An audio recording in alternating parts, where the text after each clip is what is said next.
हंसिता अभिलिप्सा और अनिल महांती केस रे आज हेब जमीन शुणाणी। गत 13 तारिख दिन यह केस्र जमीन शुणाणी बेले पुलिस कोर्ट रे डेस्क डायरी दाखल करनथिला जो घुंची जमीन शुणाणी।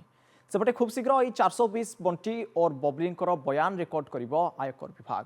जमीन नामंजूर हेले झारपड़ा जेल रे हेब बयान रेकर्ड एने कोर्ट निकट में आवेदन करा जायछि।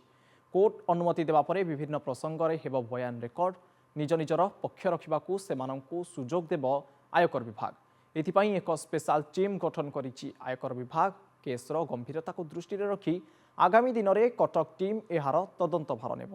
कारण झारखंड बोकारो रे ठकई नहीं अनेक गुरुत्वपूर्ण तथ्य पाई आईटी। सेपटे ब्रह्मेश्वर पाटना रे एक जमी पोजेशन केस रे मध्य हंसिता ओरफ विष्णुप्रिया चांद को संपृक्ति सामना को आसिबा परे स्पेशल क्राइम यूनिट मध्य तदंत को व्यापक करने सह एकाधिक लोकंकु तदंत परिसरभुक्त करिछि।